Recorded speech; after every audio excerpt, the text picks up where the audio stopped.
again for joining us today. Why don't we begin with a brief introduction of yourself, your role, and a little bit about your company. Yeah, so Kootenay Silver, we're an explorer for discoverer of silver deposits in Mexico. We've got a huge resource base and 3 deposits we've already discovered, or 214 million ounces of measured indicated silver equivalent, and another almost 55 million in the inferred category in 3 deposits. And what's really exciting right now is we're in a 4th discovery, which looks to be our best discovery so far. A classic high-grade vein system, almost entirely preserved from erosion and almost entirely intact. Tremendous upside potential on this vein district that we've discovered. We're talking in 100 million ounces or maybe even multiples of that. Real fat, high-grade holes, like 34 meters, a half kilo, for example, in the D vein. And we've now defined that vein consistent mineralization for over a kilometer now. So really excited. We're actively drilling it now and really excited about moving that project along to its maiden resource. As a participant in the Nordic Funds Mines conference, what are your key objectives for attending, and how do you hope this event will contribute to your company's goals in the current mining landscape? Yes, so what attracts us to this show is I believe it's the first one. It's a whole new set of family offices and funds and investors that we've never seen before. And we're always interested in getting the story in front of new people who don't know it and telling them our value. And that's what we hope to get out of it. We hope to get some new contacts and new shareholders and increased interest in the company.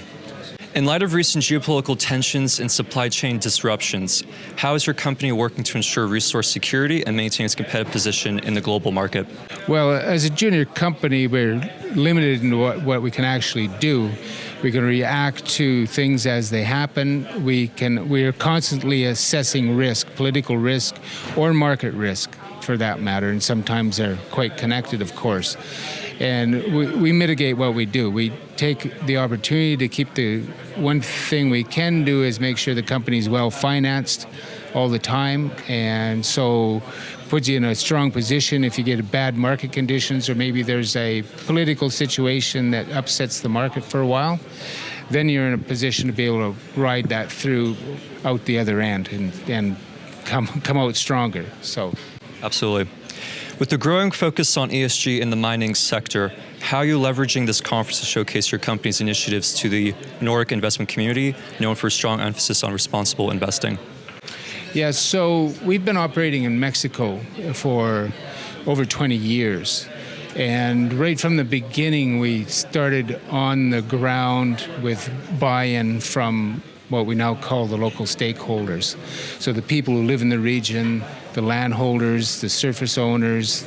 In Mexico, you've got large agrarian groups called ejidos who own large tracts of land in different parts of Mexico. They're communal. And so it's critical to build a good relationship and trust with these groups going in before you even really start to do anything. You have to have that trust. You have to have agreements for access. So that's the focus for us is in building those relationships and building that trust as we go. We've been in Mexico for over 20 years, so we're well versed in that and very focused on making those relationships work. You recently established an at-the-market equity program. How do you plan to use this financial flexibility to advance your projects, particularly Columba? So we financed a classic private placement. We financed Columba in the spring for the current 20,000 meter drill program. And then we set up an ATM financing. The reason for that is it's quite a good tool to finance with. We're using it to be able to cover basic overhead, administrative, and salaries, not the drilling per se. The commissions are much, much lower. There's no discount to market. There's no warrant. And if it's done properly, it can be done in the market very quietly without disturbing the market. So it doesn't really show up there in that manner. So it's a relatively new tool for us, and I think it'll work very well. The silver market has seen volatility recently. How is Kootenay positioning itself to capitalize on potential price improvements? And what's your outlook on silver prices for the near to medium term? Well, we've positioned ourselves by making 3 different discoveries and having a huge resource base. And now we've financed the 4th discovery with enough drilling we believe will get us to a maiden resource. So that puts us in a great position for any positive price action in the silver price. We trade to the silver price quite a bit. You can see we correlate quite well to it. And the price view, well, we've held this view for a long time that we're going to be coming into a sustained, lengthy bull market in the silver space, finally. And it's breaking $32 right now, approximately. We think it's going well north of 50 here. And the timing in that, and well, anybody knows. It could be in the next 12 months. But it's been setting up to have a major breakout for the last couple of years now. With the recent impressive drill results at Columba, how do you see this project advancing towards its development, and what are the next major milestones investors should be looking out for? Well, lots of drilling. We've got the big drill program going on. There's going to be lots of news coming out, drill news coming out. That'll culminate into a maiden resource, probably early next year.